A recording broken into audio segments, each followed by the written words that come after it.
He said, Behold, I am old. I do not know the day of my death. Now then, take your weapons, your quiver and your bow, and go out to the field and hunt game for me, and prepare for me delicious food, such as I love, and bring it to me so that I may eat, that my soul may bless you before I die. Now Rebekah was listening when Isaac spoke to his son Esau. So when Esau went to the field to hunt for game and bring it, Rebekah said to her son Jacob, I heard your father speak to your brother Esau. Bring me game and prepare for me delicious food, that I may eat it and bless you before the Lord before I die. Now therefore, my son, obey my voice as I command you. Go to the flock and bring me 2 good young goats, so that I may prepare from them delicious food for your father, such as he loves.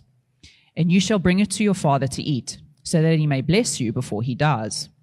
But Jacob said to Rebekah his mother, Behold, my brother Esau is a hairy man, and I am a smooth man. Perhaps my father will feel me, and I shall seem to be mocking him, and bring a curse upon myself, and not a blessing. His mother said to him, Let your curse be on me, my son.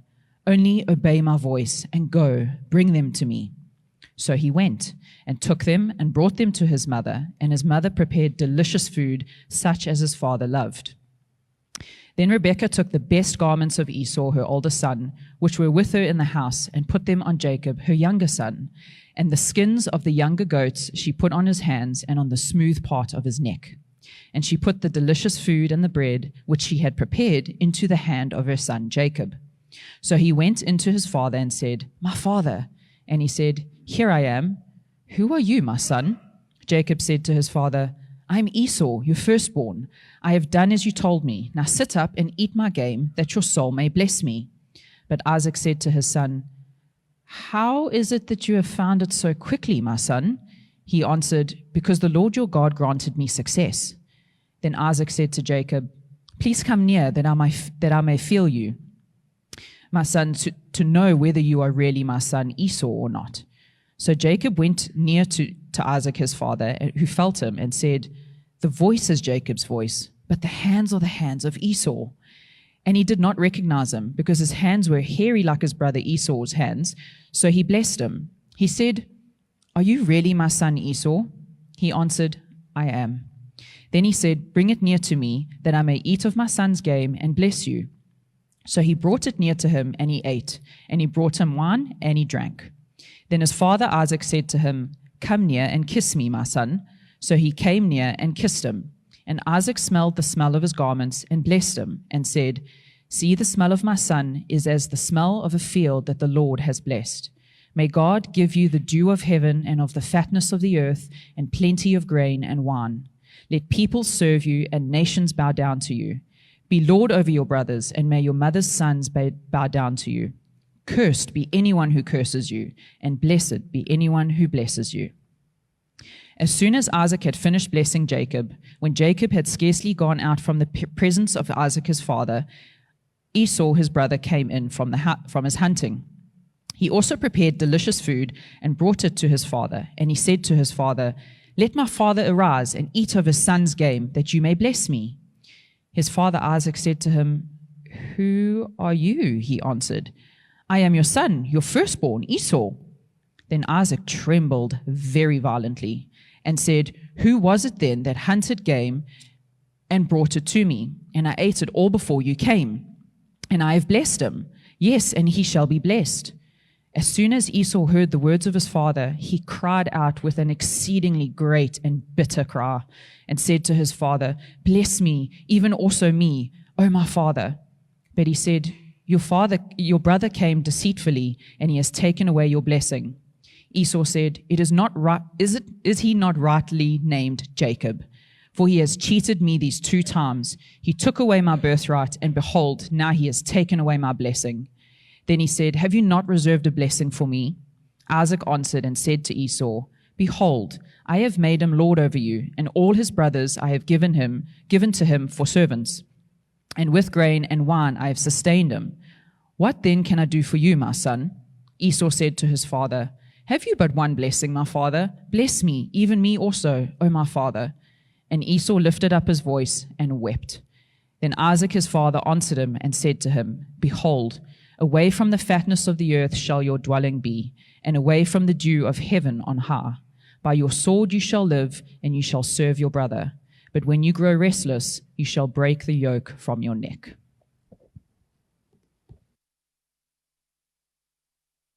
Thank you. Thanks, Ashton. That is the word of the Lord, which means there's something that we ought to be learning from this story.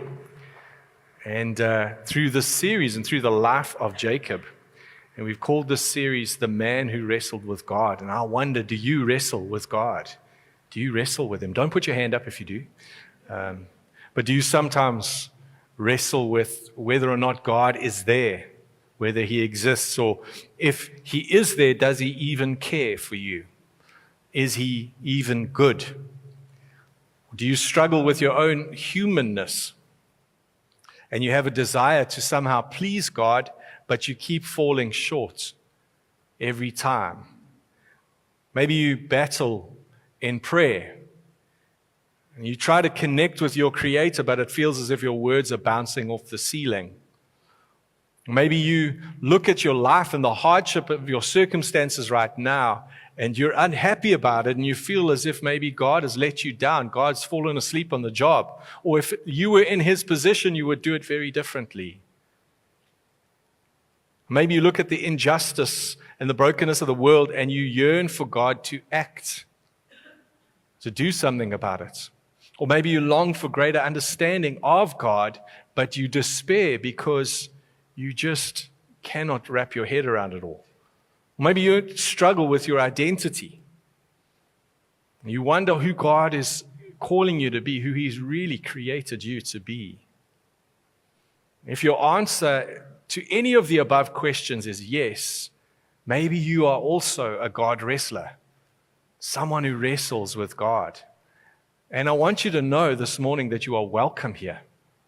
You are welcome to the church this morning. You're probably sitting next to somebody who is wrestling with God as well, maybe in a different way, in a different type of season. I do want to say as well, if you don't struggle with any of those things, you don't struggle with God at all, you're also welcome here. Please pray for the rest of us who do. Because over the next 2 months, we're going to be studying the account of this man, Jacob. And he wrestles with God throughout his whole life. He's always wrestling with God. And it kind of reaches a crescendo in chapter 32, where he literally has a wrestling match with God. And he is victorious, sort of. And we'll get to that in a couple of weeks' time. But to appreciate the significance of the story and who Jacob really is, we have to understand his family. We have to backtrack a little to his grandfather, Abram. And note that Abram has a special calling over his life, and this family is very unique. So I read this week, as some of you might have, about the passing of Doe Steyn. I don't know if I'm saying that first name correctly. Doe Steyn, the magnate, the insurance guy who built a city after himself, Steyn City in the north of Joburg. Very, very wealthy man, and he passed away this past week. His fortune is conservatively estimated at about 50 billion rand. I did wonder who inherits that, which of his kids would inherit that great wealth. And also did wonder, do they have a church? Are they tithing? Is anybody following up on the Steyn family? Are they okay? Maybe I should step in there, 50 billion rand, that's quite a pile. But Abram and his family are infinitely more wealthy than that, because there is a promise that's been made to Abraham that you could not possibly put a price on. So old man Abraham, he's kind of minding his own business. His name originally is Abram and becomes Abraham later, but we'll just talk about him as Abraham. He's minding his own business. He's got no kids. He and his elderly wife, I'm very cautious about saying 65 is elderly in this church. It's kind of like you're just middle-aged at 65 in this church. But she's past childbearing age anyway, And Abraham, at age 75, he gets this calling from the Lord, and the Lord speaks almost out of nowhere to Abraham. In Genesis chapter 12, the Lord said to Abram, "Go from your country and your kindred and your father's house to the land that I will show you, and I will make of you a great nation, and I will bless you and make your name great, so that you will be a blessing. I will bless those who bless you, and him who dishonors you I will curse. And in you all the families of the earth shall be blessed." This is known as the Abrahamic covenant, God's promise to Abraham. And it's got three parts to it. The first part is that there's going to be a promised land. The second part is that there's going to be many descendants. And again, so far, Abraham doesn't even have one kid. So that looks unlikely. And then the third part of it is that there's going to be such abundant blessing in Abraham's life that it's going to spill out from him into all the nations of the earth. And we know, without too much of a spoiler here, that eventually God gives the promised land to Abraham's people, and those descendants do multiply. But what about this blessing? The blessing is ultimately fulfilled in the coming of Jesus Christ. But during Abraham's lifetime, and then through to Abraham's son Isaac, the manifestation of this blessing is quite interesting, because it manifests in a couple of ways. Firstly, that the blessing of God comes with like supernatural protection and provision. Old man Abraham and his wife, they kind of leave the comforts of home and they travel through enemy territory, and yet the Lord protects them through everything. He has his hand over them and nobody can touch them. And as on top of that, they become extremely wealthy. He blesses the work of his hands. He blesses the flocks and everything else. And so Abraham becomes a very, very wealthy man while living in hostile enemy territory for decades. The second thing about this blessing and how it manifests in Abraham's life is longevity. And I'll use the word virility, right? This old man just keeps on going. I think at age 75, Abraham was preparing to wind down, where he didn't realize his life had only begun when God promised him all of those things. Here's an example of it. After after his wife dies, Abraham is at the ripe old age of about 140. He takes himself a new young bokkie and has 6 new kids. Check that out. Somewhere between age 140 and 160, Abraham's still having children, and he lives on and on and on. What's so interesting about this, actually, if we start looking at Abraham's life and Isaac's life and where it overlaps, just after Abraham's wife dies, Isaac gets married. Isaac is their son. He marries Rebekah. And for the first 20 years of their marriage, Isaac and Rebekah, they're not able to have kids. Meantime, old man 140 plus is popping kids out all over the place. Sounds like a really bad movie plot, isn't it? It's quite interesting, but there we go.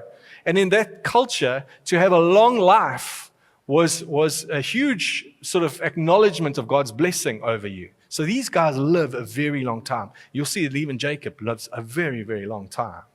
But the best part of this blessing is that these men have a relationship with God. Not one that they had necessarily sought out, but God meets Abraham, changes his life, changes his name, transforms him, speaks to him regularly, meets with him in the most bizarre and amazing ways. He keeps renewing his covenant promises with Abraham, and he initiates this intimate relationship with him, so much so that the Bible calls Abraham a friend of God, a friend of God. And this is the blessing that we're talking about. This is the wealth of that family, the promises of God given to Grandpa Abraham. And so when this story comes along, when these 2 twins are born, Isaac and Esau, Jacob and Esau, born to Isaac, there is an understanding that one of these 2, presumably the firstborn, will inherit not just the great wealth that's been passed down from Abraham through Isaac, and there's plenty of that material wealth. They will also inherit the promises of God. And that's an enormous thing. So in chapter 25, I want to just look at that very quickly. the birth of the twins, when these two boys come along, from verse 21, Isaac prayed to the Lord for his wife because she was barren, and the Lord granted his prayer, and Rebekah, his wife, conceived. The children struggled together within her, and she said, "If it is thus, why is this happening to me?" So she went to inquire of the Lord, and the Lord said to her, "Two nations are in your womb, and two people from within you shall be divided. The one shall be stronger than the other, and the older shall serve the younger." When her days to give birth were completed, behold, there were twins in her womb. The first came out red, all his body like a hairy cloak. And so they called his name Esau. Afterwards, his brother came out with his hand holding Esau's heel, so his name was Jacob. Isaac was 60 years old when she bore them. When the boys grew up, Esau was a skillful hunter, a man of the field, while Jacob was a quiet man, dwelling in tents. Isaac loved Esau because he ate of his game, but Rebekah loved Jacob. So these two boys are born, the big red hairy one, Esau. And as he grows up, he still remains big and hairy and red. And he's physically more dominant. He's the obvious heir, firstly being the firstborn, but he's also the one that dad looks at and says, "This is the guy I want to carry the family name." He's a man's man. He likes being outdoors. He smells like he's been outdoors most of the time. He enjoys a good braai. He hunts well. He plays first team rugby. He's got this deep voice. And again, it emphasizes several times, doesn't it? Hair everywhere. Okay, so he's a bit like, no, I'm not going to pick anyone in the church here. But he's daddy's favorite. That's also important. He's daddy's favorite. Even though the Lord had decided before they were born that the elder would serve the younger. It would be the younger one who would take dominance. And Isaac would have heard that, but he's discarded the Lord's voice at this point. Because then there's Jacob. And Jacob is an indoor boy. He is physically not as big and strong. He's smooth-skinned. He seems harmless, and he's a mama's boy. Except there's something about Jacob. He's got a mean streak. He has got something about him. He's got this ruthless ambition about his life. And that's what's implied by this idea of Jacob coming out holding his brother's heel. It's like him saying, I am not going to be satisfied with being second best in life. I'm going to do what's necessary to get ahead. Made me think a little bit of my water polo playing days back, a very long time ago. Water polo, for those of you who know water polo, Graham, you love your water polo. If every now and then you'll play in a pool that's just a little bit murkier, and you can get away with murder because the ref can't see what's happening under the water.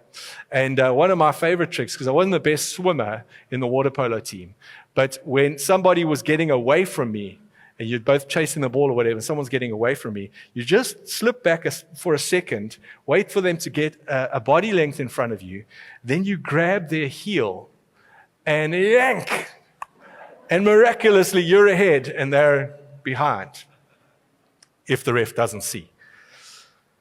This is the kind of thing we've got, the kind of picture. This is Jacob already at birth saying, I want to be in first place. I want to be first.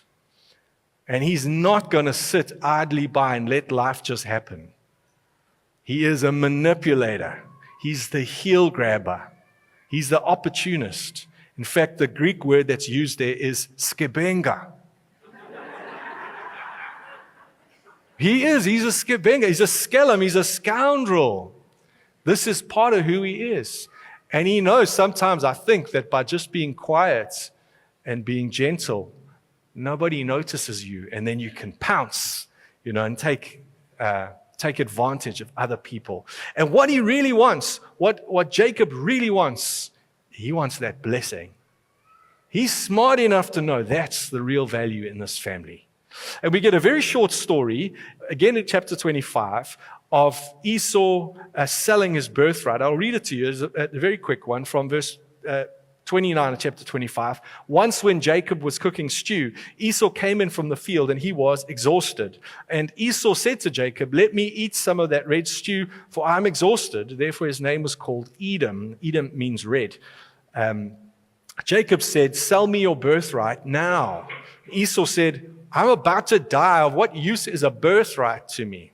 And Jacob said, "Swear to me now." So he swore to him and sold his birthright to Jacob. And Jacob gave Esau bread and lentil stew, and he ate and drank and rose and went his way. And thus Esau despised his birthright. Now, Esau is a thug. Esau is mindless. He's a bit of a caveman. But we'll talk about him a little bit in the bite-sized Bibles. We'll leave him alone for now. Jacob is a manipulator and an opportunist deluxe. He bought this birthright for a bowl of soup. That is a bargain. That is a bargain. And the birthright, how that is different from the blessing, the birthright is what is given to the firstborn only. A blessing, a father could extend his blessing to all of his children, even though the firstborn would usually get a double portion of blessing. But the birthright is for the firstborn only. And so this is probably implying all of that material wealth, the flocks and herds, and probably a whole bunch of slaves as well. That's the birthright that is now just being bargained for a bowl of soup. But Jacob is not satisfied just with the birthright. He wants the blessing too. And so that story that Ashton read to us, that great deception, I want to read just a few verses from there. Chapter 27 from verse 1. When Isaac was old and his eyes were dim, so he could not see, he called Esau his older son and said to him, "My son." And he answered him, "Here I am." And he said, "Behold, I am old. I do not know the day of my death. Now then, take your weapons, your quiver and your bow, and go out to the field and hunt game for me. Prepare for me delicious food, such as I love.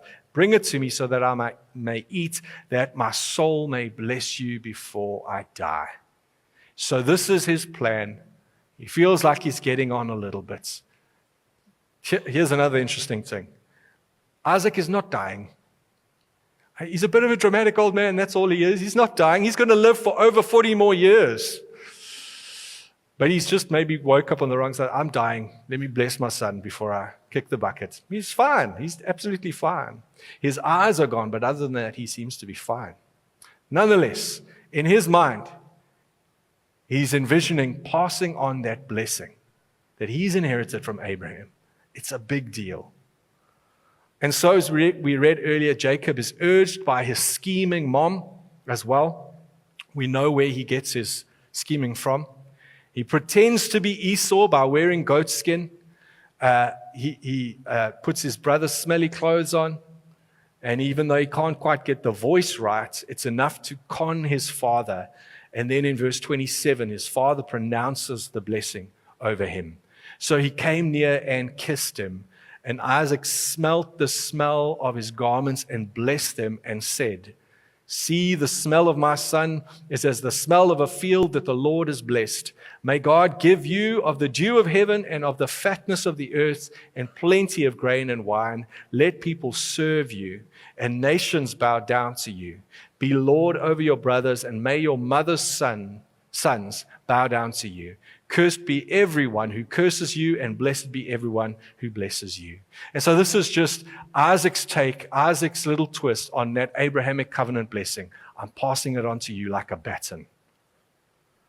Of course, Esau arrives expecting the blessing. Isaac realizes he's been conned, but verse 33 is interesting, where Isaac finds out. Isaac trembled very violently and said, "Who was it then that hunted game and brought it to me? And I ate it all before you came, and I have blessed him.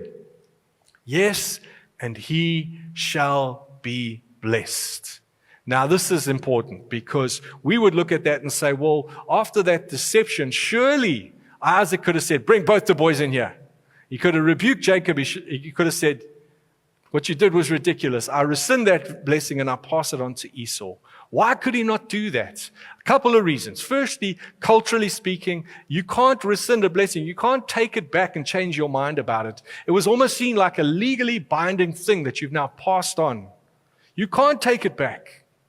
But I think even more so, I think what Isaac realizes in this moment is the hand of God in this. Perhaps in that moment he remembers that prophetic word about these two boys before they were even born, that the elder will serve the younger. And he realizes that God has had his way, despite the fact that Isaac tried to mess it around and get his way. And he says of Jacob, he will be blessed. It's done. It's a done deal. Esau cries about it. Oh, can't you give me a little bit more of a blessing? And you can read those last few verses, 39 and 40, I think it is. And you decide if that's a blessing or a curse, the leftovers that Isaac puts on his table. And everything changes from this point for Jacob. Jacob will be the blessed heir. Jacob has got exactly what he wanted. And his life is going to be transformed. And we'll see in the weeks to come that Esau is murderously angry. Jacob's going to have to leave his family to go to safety somewhere else. But we're also going to see that all of Jacob's life, God is faithful. God is kind. The Lord shows incredible kindness to the heel grabber, to the skebenga, to the unworthy one. That blessing remains with him. Now, let me grab my other notes I left over here. What's this got to do with us? So, when we study the Old Testament, as Christians, we really believe, our conviction is that Jesus is the main character, not just of the New Testament, but of the Old Testament. So whenever we're looking back at the Old Testament, we're always asking the question, where is Jesus in this? And we see very often there are signs, there are prophecies, there are metaphors that all point us towards Christ. We think about the Exodus and the Passover, and sometimes there are people that we call types of Jesus. So someone like Moses or David or Joseph, because in some way they have a picture of Jesus, they're a character of Jesus, the way they lead, the way that God uses them points us to Jesus. But when it comes to Jacob, he is nothing like Jesus. In fact, there's nobody in this family that is good. All of them are schemers and deceivers, and the parents and the favoritism showing the kids that they show to the kids, that's so destructive. Esau is a thug. Isaac is lost it. Where's the redemptive factor in any of these people? Jacob's nothing like Jesus. And yet he is so blessed. He's so unworthy, and yet he gets all this blessing. That's why I wonder, maybe the reason that we ought to be studying this is because we're a little bit like Jacob ourselves, are we not? Well, let me talk about myself. I'm a skebenga. I'm a manipulator. I'm a fraud. I'm the one who has tried to pretend to be somebody else in order to be blessed. Or I've lied, or I've manipulated, or I've treated with disregard the precious things of the Lord. Maybe the worst thing about this family is they don't understand the nature of this blessing. They think it's something that can be stolen or traded or bargained with. Like it's a thing. They don't even understand the blesser himself. They don't understand the Lord at all. Maybe it's possible of you too. You've been dishonest about who you really are. You've tried deception. You've manipulated others to get ahead. You've taken advantage of the weakness of others for your own self-promotion. And if you haven't done that, maybe you fantasized about doing that. I don't know. But I do believe that each one of us is more like Jacob than we'd like to admit. We are unworthy of the blessings of God in our life. We try to force the hand of God to better our situations. But yet, here's the amazing thing. God remains kind to you, does he not? I know I have an inheritance that is not rightfully mine, and a blessing that I have in no way earned. Yet here I am. How can this be? Let me tell you. The ultimate the ultimate fulfillment of that promise to Abraham, the blessing for all the nations of the world, is in Jesus Christ. He's the one who comes to bless every tribe and nation and tongue. But I don't think we can go as far, as much as Jacob is a terrible example, and in many ways the opposite of Christ. I think we probably shouldn't be calling him an anti-Christ picture. I do wonder if we could call Jesus the anti-Jacob. And here's what I mean. Jacob presents himself before the Father, pretending to be somebody else in order to receive blessing. Jesus is the only begotten Son of the Father. The only one who is actually worthy of all praise and honor and blessing. Jacob covers himself in the skins of somebody else to receive that blessing. Jesus presents himself before the Father, or Jesus is covered, rather, in our sin, not to receive the blessing, but that he would receive the curse that was rightly ours. We sang about it earlier. In 2 Corinthians chapter 5, for our sake he made him to be sin who knew no sin, so that in him we might become the righteousness of God. The transaction takes place. The only righteous one becomes the cursed one. Jacob, the unrighteous one, becomes the blessed one. This is the staggering story of grace through the perfect life of Jesus Christ. The Bible goes on to explain that because of this, you and I can also become sons of Abraham. Remember the song, Father Abraham and many sons, I'm one of them? It's going to stick in your head this afternoon, watch. What does it mean to be a son of Abraham? It means that in an amazing way, through the unveiling and the unraveling of the story, that those of us who put our faith in Jesus Christ, and because of what he has done in laying his life down, receiving the curse that's rightfully ours, he gives us his righteousness. Now we become heirs of that same promise. We become friends of God. Are we worthy of that? No. Do we deserve that? Absolutely not. Do we appreciate it?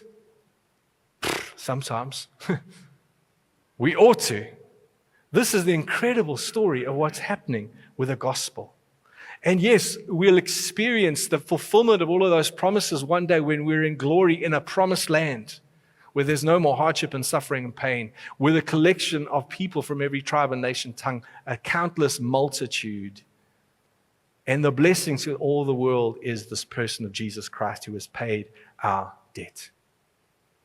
So, while we still find ourselves wrestling with God, wrestling in our faith, wrestling with our lives, grasping at heels, grasping at whatever we can, God's goodness and kindness are right there alongside us. And today, I want to simply invite you to renew once again your faith in Jesus Christ. To say once again that you trust in Christ completely. My scripture reading this morning was that the words of Jesus, I am the way, the truth, and the life. Nobody comes to the Father except through me. There is no way to get the Father's blessing except through faith in Jesus Christ. And if you've not yet put your faith in Jesus Christ, but you long for the blessing of God, there is no other way to the Father. Maybe you've tried a whole bunch of things to try to find satisfaction for your soul, to feel blessed. Maybe you've pretended to be a whole bunch of different people in order for that to happen. The invitation from Jesus is this: come to me. As you are, who you are, find blessing in Christ alone. We're going to end off this morning just in a bit of quiet.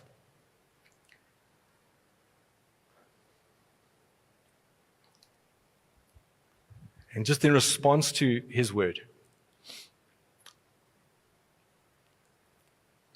And so, if you want to close your eyes, you're welcome to do that.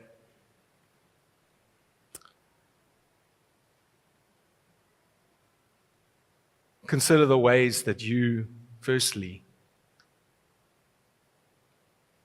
are a bit of a skibenga too. Ways that you're a bit more like Jacob than you'd like to admit.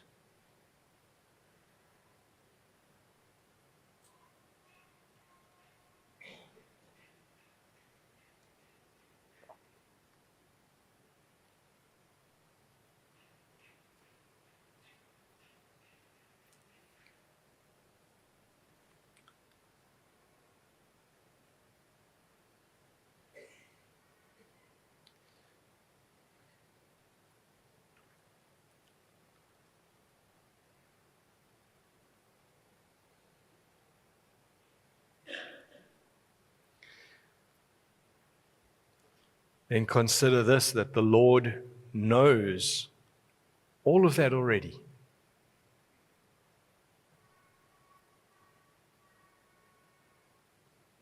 And yet He shows you love and kindness and patience and faithfulness.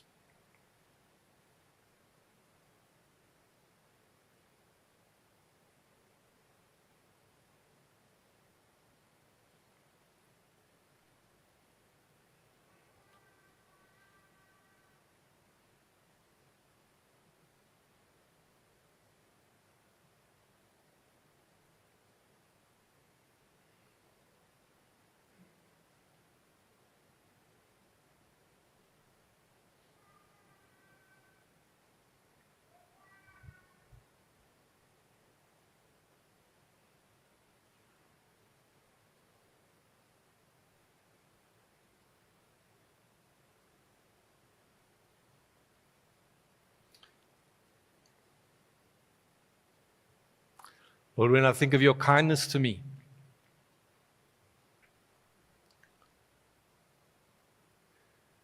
I think like the psalmist wrote, who am I that you're mindful of me? Who are we that you would care for us?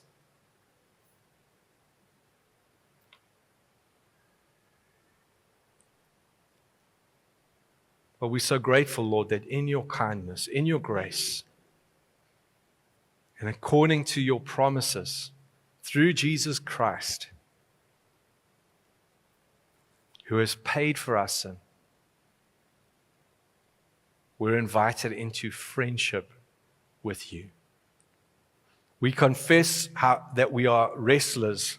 We struggle with so many things in ourself, in understanding you, and still you are patient and kind. And so we ask that over these next few weeks, as we study these scriptures together, we'd learn more about you.